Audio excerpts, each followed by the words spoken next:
नमस्कार दोस्तों। एक पुरानी कहावत है, रस्सी तो जल गई ऐंठन नहीं गई। आज इस कहावत का इस्तेमाल इस तस्वीर में दिख रहे शख्स के लिए कर रहा हूं। गौर से इस तस्वीर को देखिए, इस चेहरे को देखिए और उसकी ऐंठन को देखिए।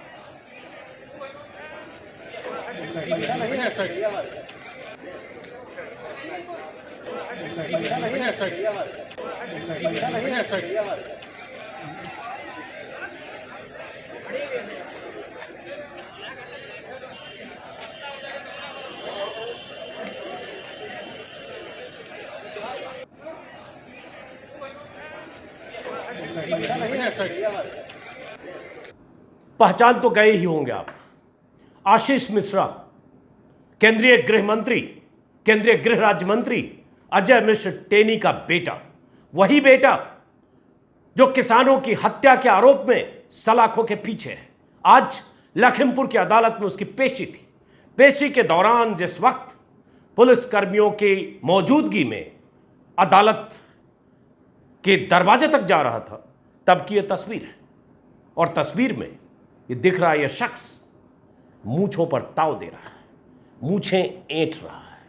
यह हनक, यह गुरूर, यह अहंकार इसलिए है क्योंकि वह अजय मिश्र टेनी का बेटा है, क्योंकि मोदी सरकार में गृह राज्य मंत्री का बेटा है, क्योंकि वह सलाखों के पीछे है, उसके बाद भी मूंछ पर ताव दे रहा है।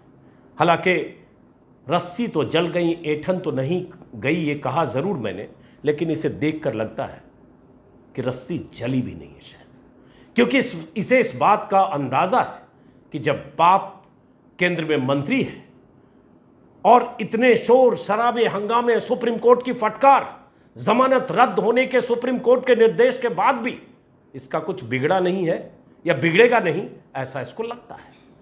शायद यही वजह है कि पुलिस की मौजूदगी में सलाखों से बाहर आते ही दर्जनों कैमरों के सामने मूंछें ऐंठ रहा है, मूंछों पर ताव दे रहा है। आशीष मिश्रा उर्फ मोनू मिश्रा क्यों सलाखों के पीछे है, इस पर बहुत बार वीडियो में बात कर चुका हूं। इसके खिलाफ जितने सबूत हैं वो आप सब शायद जानते होंगे। एसआईटी ने 5000 पन्नों की चार्जशीट अदालत में दाखिल की है, जिसमें यह मुख्य साजिश करता है किसानों पर गाड़ियों के काफिले चढ़ाने का, गाड़ियों के काफिले से किसानों को रौंदने का। एसआईटी ने तो अपनी रिपोर्ट में साफ साफ कहा था, आशीष मिश्रा सुनियोजित साजिश के तहत उस दिन थार और बाकी गाड़ियों के काफिले में था और आशीष मिश्रा और उसके गैंग ने साजिशन किसानों को कुचला। यह अलग बात है कि उसके बाद भी आशीष मिश्रा को हाईकोर्ट से जमानत मिल गई, लेकिन हाईकोर्ट की उस जमानत को सुप्रीम कोर्ट ने खारिज की और सुप्रीम कोर्ट ने खारिज करते हुए हाईकोर्ट के फैसले पर न सिर्फ तल्ख टिप्पणी की, बल्कि यह भी कहा कि हाईकोर्ट ने पीड़ित पक्ष को नहीं सुना। हाईकोर्ट ने इस मामले में जिस ढंग से फैसला देते वक्त जिन मुद्दों को गंभीरता से सुनना, समझना, विचार करना चाहिए था, वो नहीं किया। यह कहकर सुप्रीम कोर्ट ने इसकी जमानत अर्जी खारिज की और कहा 7 दिन के भीतर सरेंडर कर। यह शख्स 7 दिन के भीतर सरेंडर कर गया, लेकिन आज सरेंडर के मुद्दे पर या सलाखों से बाहर आकर पेशी के दौरान क्या कह रहा है, फिर से देखिए। एक छोटा सा इसके बयान का एक छोटा सा टुकड़ा है जो इसकी हेकड़ी का सबूत है, क्योंकि अजय मिश्र टेनी का बेटा है। सुनिए जरा। भाई सरेंडर किया है भाई, कोई ऐसा नहीं है मामला। भाई सरेंडर किया है भाई, कोई ऐसा नहीं है मामला। भाई सरेंडर किया है भाई, सरेंडर किया है भाई, ऐसा कोई मामला नहीं है। कैसा कोई मामला नहीं है आशीष मिश्रा उर्फ मोनू मिश्रा जी? और सरेंडर किस चीज में किया है आपने, और सरेंडर कैसे किया है आपने? आप किसानों की हत्या के आरोपी हैं। सरेंडर आपने किया सुप्रीम कोर्ट के हंटर के बाद। जमानत तो आपको हाई कोर्ट से मिल गई थी। सुप्रीम कोर्ट ने कहा कि 7 दिन के भीतर सरेंडर कीजिए, तो आपने सरेंडर किया। तो सरेंडर करके किसी को एहसान नहीं किया।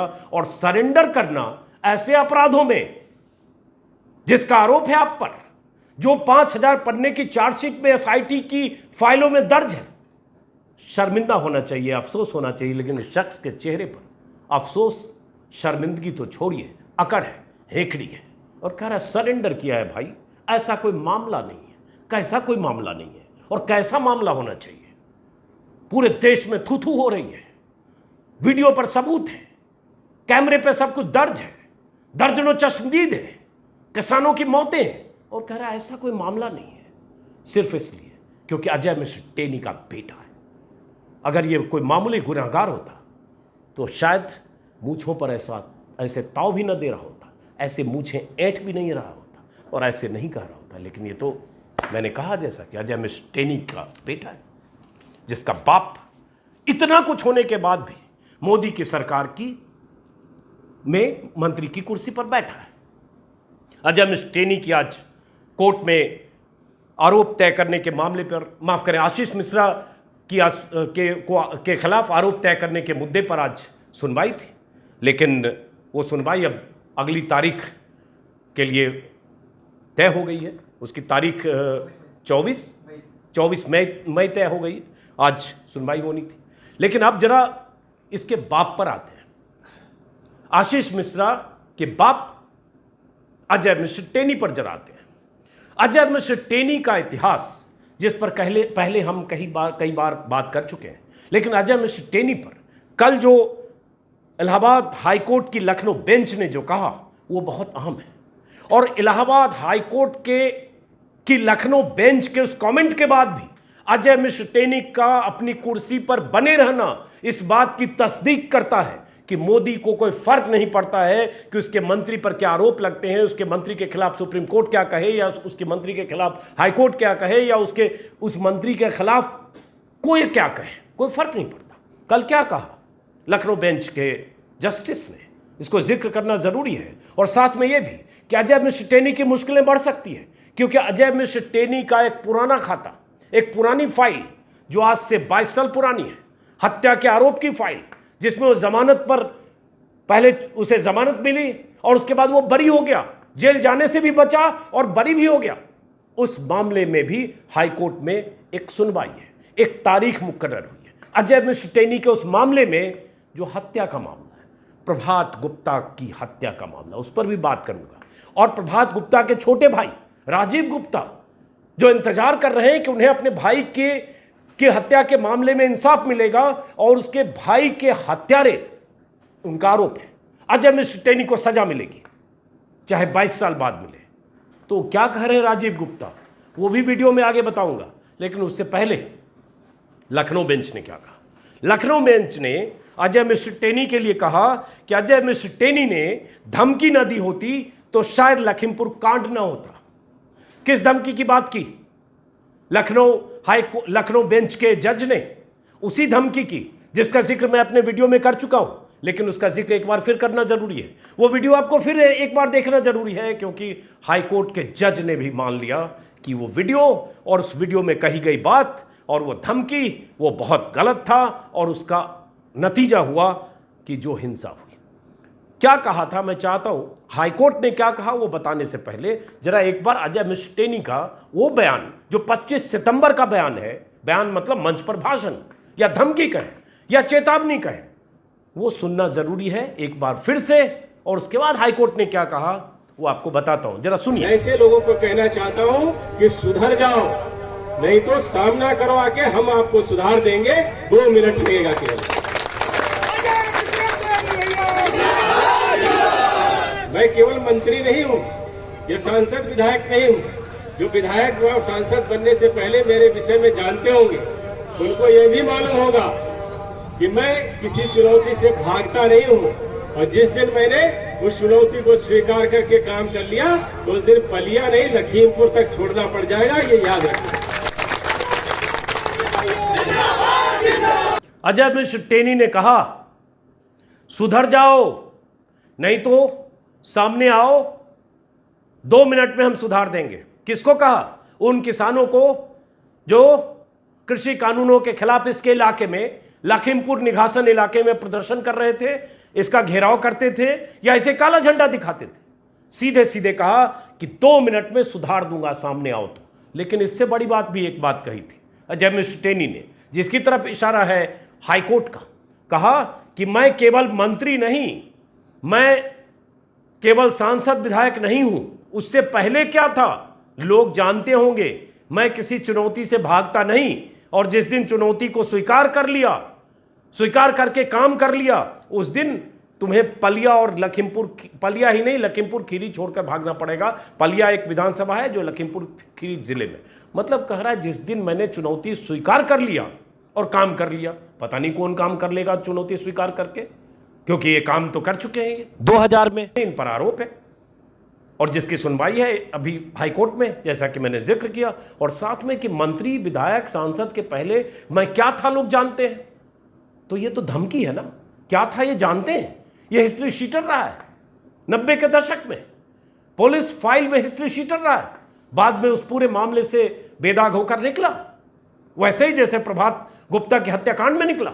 लेकिन प्रभात गुप्ता के हत्याकांड जो एक कारोबारी, जो अभी राजीव गुप्ता है, उनके छोटे भाई थे, जो उस समय लखनऊ यूनिवर्सिटी में छात्र राजनीति कर रहे थे, जो जिला पंचायत का चुनाव लड़ना चाहते थे, उनका टकराव हुआ अजय मिश्र टेनी से, क्योंकि इसकी भी राजनीतिक महत्वाकांक्षाएं थी। और अजय मिश्र टेनी भाजपा से जुड़ा था, प्रभात गुप्ता समाजवादी युवजन सभा से जुड़े थे, और कैसे प्रभात गुप्ता की हत्या हुई, कहीं उसकी तरफ तो इशारा नहीं कर रहा है कि मेरे बारे में लोग जानते हैं कि मैं क्या था। क्या कोई समझदार और रेस्पॉन्सिबल कोई मंत्री जो केंद्र में मंत्री हो, क्या अपने इलाके की सभा में ऐसा कह सकता है कि मुझे लोग जानते हैं कि मैं विधायक, मंत्री, सांसद नहीं हूं? उसके पहले क्या था? अरे उसके पहले आप गुंडे थे, उसके पहले आप हिस्ट्री शीटर थे, उसके पहले आप बाहुबली थे, और उसके पहले जो भी थे, सीधे कहिए, कह तो वही रहे। समझिए आप कि क्या कर रहे हैं।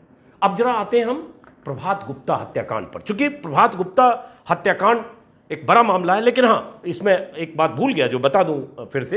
हाईकोर्ट ने क्या कहा उनके इसी भाषण के संदर्भ में, लखनऊ बेंच ने, इलाहाबाद हाईकोर्ट के लखनऊ बेंच ने, लखनऊ बेंच के जज ने कहा मामला ये था कि जो 4 आरोपी हैं इस मामले में, उनको उनकी जमानत याचिका खारिज करते हुए, लखीमपुर खीरी कांड के आरोपियों की जमानत याचिका खारिज करते हुए कल ही कहा कि उच्च पदों पर बैठे राजनीतिक व्यक्तियों को समाज में इसके परिणामों को देखते हुए सभ्य भाषा में सार्वजनिक भाषण देना चाहिए।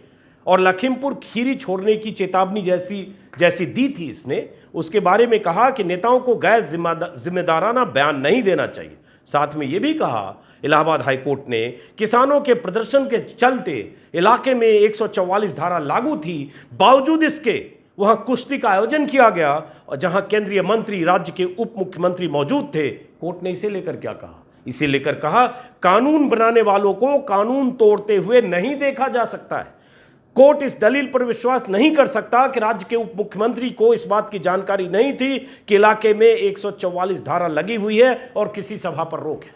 इलाके में 144 की धारा लगी, तो 144 धारा लगी थी, वहां सभा और कुश्ती का आयोजन, केशव मौर्य का आना, और केशव मौर्य के आने में उनके अवभगत में टेनी और इनके पूरे गुर्गों की वहां मौजूदगी, और उसी मौजूदगी के दौरान दंगल में बड़ा आयोजन, और वहां से अजय मिश्र टेनी के बेटे के काफिले का जाना और किसानों का कुचला जाना। तो हाईकोर्ट तो साफ साफ कह रहा है कि अगर अजय मिश्र टेनी ने वो धमकी और चेतावनी नहीं दी होती कि 2 मिनट में सुधार देंगे, लखीमपुर छोड़कर जाना पड़ेगा, तो शायद ये हिंसा ना होती। ये हाईकोर्ट ने कहा है। हमने तो कम से कम 10 बार वीडियो में इस वीडियो को दिखाया है बीते 6 महीनों के दौरान। 25 सितंबर का, अगर मुझे जहन में याद है, 25 सितंबर का इसका भाषण है। 3 अक्टूबर को किसानों की हत्या हुई, किसानों को रौंदा गया, और उसके बाद से लगातार मैंने इस वीडियो को दिखाया, लेकिन अब कोर्ट ने माना है। लेकिन क्या कोर्ट के इस मानने से प्रधानमंत्री मोदी जी की सेहत पर कोई फर्क पड़ता है? क्या प्रधानमंत्री को लगता है कि उसके मंत्री के खिलाफ हाईकोर्ट ने यह कह दिया कि अगर इसने धमकी नहीं दी होती तो हिंसा नहीं होती, कोई फर्क पड़ता है? लगता नहीं पड़ता है।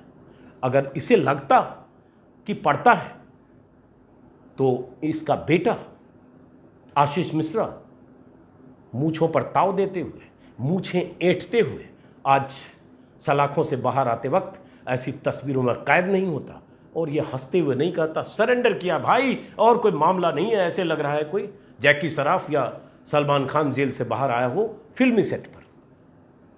भाई आया था भाई।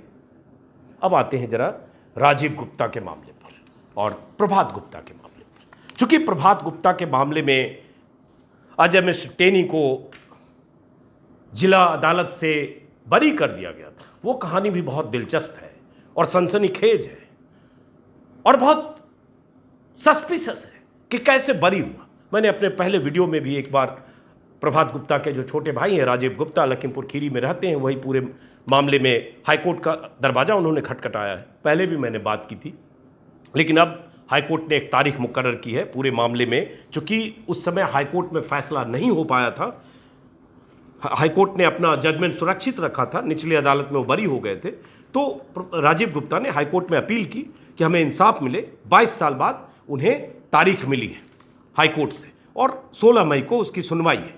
अब अगर उसके अतीत को देखें, केस को देखें, केस रिकॉर्ड को देखेंगे तो ऐसा लगेगा कि कहीं 22 साल बाद इलाहाबाद हाईकोर्ट की लखनऊ बेंच ने अगर अजय मिश्र टेनी के खिलाफ कुछ रुख दिखाया तब क्या होगा अजय मिश्र टेनी का। लेकिन उस केस को थोड़ा समझना पड़ेगा। उस केस को समझने के लिए 2004 में चूंकि हत्या हुई थी, बैकग्राउंड थोड़ा मैंने बताया।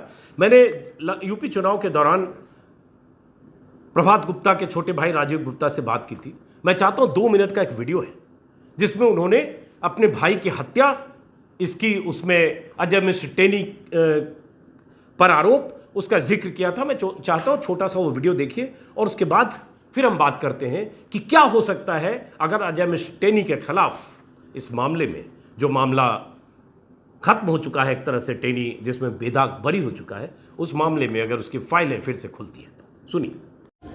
मैं राजीव गुप्ता, हमारे बड़े भाई प्रभात गुप्ता, उनकी हत्या की गई मेन बाज़ार में, घर से 125 मीटर दूरी पे और हमारे 25 मीटर दूरी पे टेनी का दूसरा मकान है अपना, तिकोनिया में ही।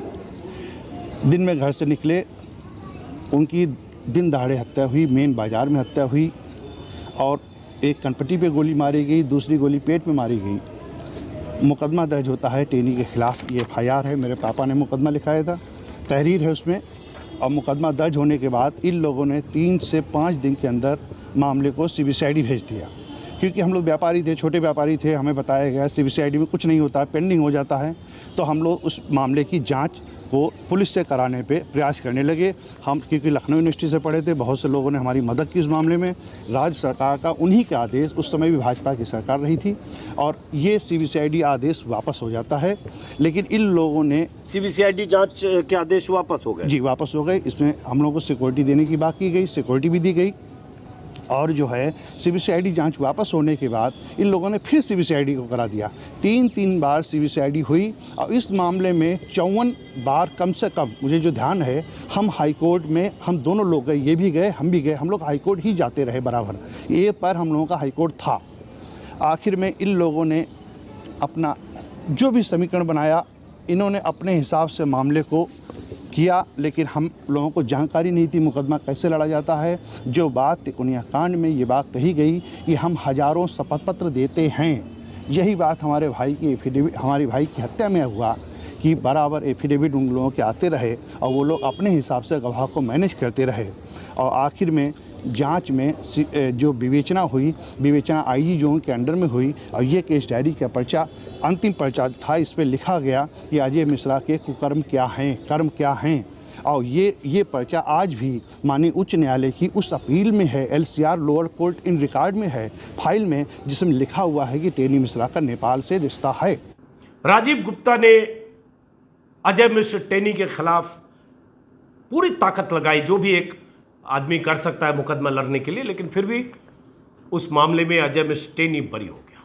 उसके बाद राजनीति की सीढ़ियां चढ़ता गया, बीजेपी से उसका रिश्ता, विधायक बनना, विधायक के बाद 2014 में सांसद बनना, फिर 2019 में भी सांसद बनना, फिर केंद्र में गृह राज्य मंत्री बनना। ये तो उसका राजनीतिक सफर है। लेकिन उस केस को अगर देखेंगे जिसमें ये बच निकला, प्रभात गुप्ता हत्याकांड, जिसका जिक्र अभी राजीव गुप्ता कर रहे थे, उस केस में, केस डायरी में ये 2 पन्ना है। इसका भी जिक्र पहले वीडियो में मैं कर चुका हूं। ये 2 पन्ना IO ने जो लिखा है उस केस के बारे में और अजय मिश्र टेनी की भूमिका के बारे में, ये इस पन्ने में दर्ज है। इसका कुछ हिस्सा फिर से मैं रिपीट करता हूं। IO ने लिखा था कि अभियुक्त अजय मिश्र उर्फ टेनी भाजपा का कार्यकर्ता है, क्षेत्रीय विधायक और यूपी सरकार के सहकारिता मंत्री श्री राम कुमार वर्मा का खास व्यक्ति होने के कारण और दबंग होने के कारण इसके आतंक और भय से इलाके का कोई भी व्यक्ति सही कहने की हिम्मत नहीं कर सकता है। ये आयु लिख रहा है। विश्वस्त सूत्र के अनुसार यह नेपाल देश पास होने के कारण तस्करी के कार्यों में भी लिप्त है। ये उसके बारे में लिख रहा है। अजय मिश्र टेनी, मोदी सरकार के गृह राज्य मंत्री, पुराने हिस्ट्री शीटर, और आशीष मिश्रा के बाप, उनके बारे में लिख रहा है। नेपाल देश पास होने के कारण तस्करी के कार्यों में भी लिप्त है, जिससे इसकी आर्थिक स्थिति बहुत अच्छी है। इन सभी कारणों से इसके द्वारा कुछ लोगों से दबाव डालकर शपथ पत्रों में के माध्यम से गलत दिखा रहा है, जो घटना के समय जो मौजूद नहीं थे, घटना की सही जानकारी नहीं है। मतलब ये कहने का ये मतलब, कुछ पढ़ने में इसमें दिक्कत है कि जो लोग नहीं थे घटना के वक्त, उनका भी शपथ पत्र दे रहा है और गलत शपथ पत्र दे रहा है। ये उन्होंने लिखा है कि चश्मदीद गवाही देने के दौरान शपथ पत्र दिए थे, जिस पर अभियुक्त अजय मिश्रा दबाव डालकर तोड़ लिया और उनसे दूसरा शपथ बनाकर दिखाया। इस तरह की बात इसने खैर लिखी है। मतलब शपथ कैसे दिलाया और कैसे वो इलाके का दबंग आदमी था और इसके डर से कोई आदमी घटना के बारे में नहीं बता रहा है, ये आईओ ने लिखा था उसी केस की जांच करने के दौरान, जिस मामले में अजय मिश्र टेनी 2004 में जिला अदालत से बरी हुआ प्रभात गुप्ता हत्याकांड में। दिलचस्प बात यह है कि जिस जज ने अजय मिश्र टेनी को बरी किया, उस जज का रिटायरमेंट के पहले रिटायर होने के आखिरी फैसला था। फैसला लिखा, जज साहब रिटायर हो गए। इसका भी जिक्र राजीव गुप्ता ने किया है और राजीव गुप्ता ने हाईकोर्ट से उम्मीद जताई है कि इस बार शायद उन्हें इंसाफ मिलेगा। उनकी एक अपील का छोटा सा टुकड़ा जो आज मैंने उनसे मंगवाया है, क्योंकि अगर कोई रसूखदार, दबंग और सत्ता में बैठा आदमी हो उस पर आरोप, तो उस आरोप का जिक्र भी होना चाहिए और जो लड़ रहा है उसकी बात भी दुनिया के सामने आनी चाहिए। जरा राजीव गुप्ता को एक बार फिर सुनिए। हमें लखनऊ के हाईकोर्ट ने 5 अप्रैल को हमने एप्लीकेशन लगाई, पूरी बात उसने लिख दी। अब 16 तारीख सूचीबद्ध कर दी गई है। हमें माननीय न्यायालय से, भगवान से प्रार्थना है कि हमारे बिंदुओं को स्वीकार करते हुए अजय मिश्रा टेनी जैसे अपराधी को सजा देने का काम करें, जिससे हमारे भाई की हत्या में न्याय मिले। मैं आज 22 साल से उस मुकदमे को लड़ रहा हूँ। ये सारे दस्तावेज हैं, सारे पेपर हैं, ऑन रिकॉर्ड है, क्या क्या उन्होंने किया है। अगर ये प्रभात गुप्ता की हत्या में उन्हें सजा मिल जाती तो तिकोनिया हिंसा नहीं होती। तिकोनिया हिंसा सेम फोटोकॉपी है, लेकिन माननीय सुप्रीम कोर्ट का, माननीय हाई कोर्ट का हम धन्यवाद दे रहे हैं कि उन्होंने इस मामले पर न्याय शुरू किया है और हमें भी प्रभात गुप्ता की हत्या में न्याय मिलना चाहिए। मैं यही भगवान से प्रार्थना कर रहा हूँ, माननीय उच्च न्यायालय से प्रार्थना कर रहा हूँ।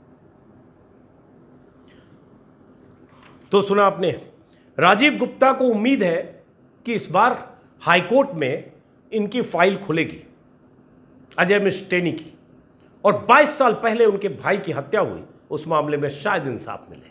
और इंसाफ की लड़ाई राजीव गुप्ता और उनके परिवार के लोग लगातार लड़ रहे हैं, लेकिन इसका रसूख, इसकी पहुंच, राजनीतिक पहुंच, जो भी कहे, पैसा, सब कुछ, धन बल, बाहुबल बचता रहा है। इस बार क्या होता है अब पैटर्न देखिए।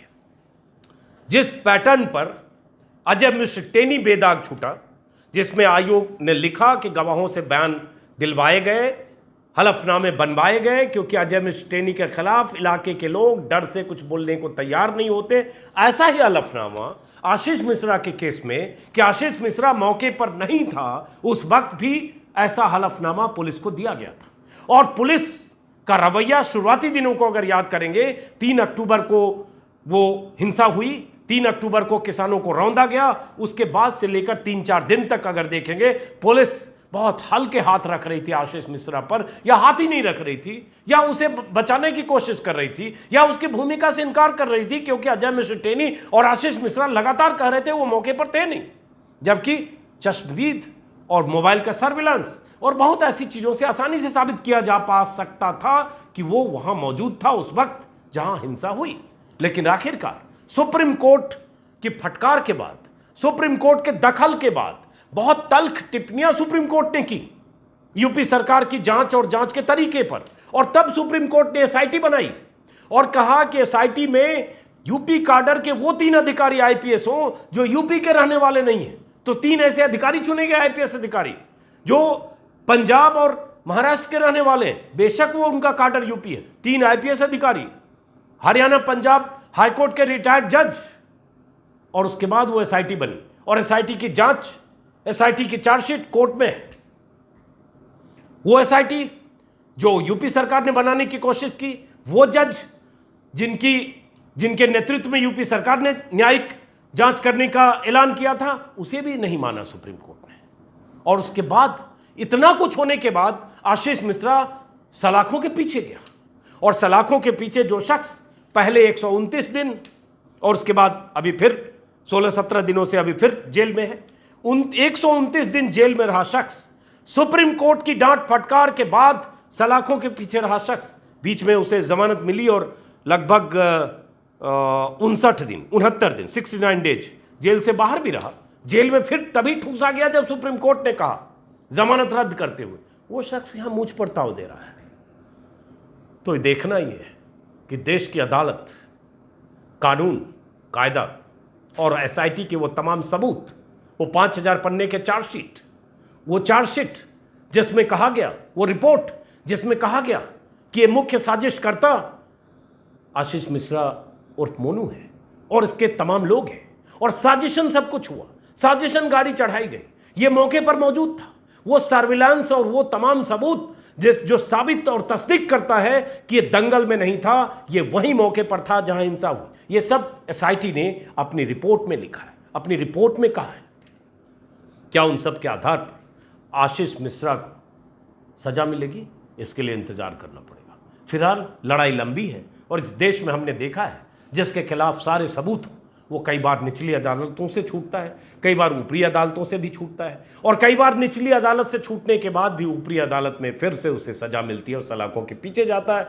ऐसा प्रियदर्शनी मट्टू कांड में भी हो चुका है, ऐसा नीतीश कटारा कांड में भी हो चुका है। अब इस कांड में देखते हैं क्या होता है। फिलहाल इस वीडियो को ख़त्म करते हैं दोस्तों, इस उम्मीद में कि जो कसूरवार है उसे सजा मिलेगी और जो पीड़ित हैं उन्हें इंसाफ मिलेगा। अगर आप चाहते हैं कि मेरी आवाज़ देश दुनिया तक पहुंचे तो इस वीडियो को, मेरे चैनल को सब्सक्राइब ज़रूर करें और इस वीडियो को अधिक से अधिक शेयर करें।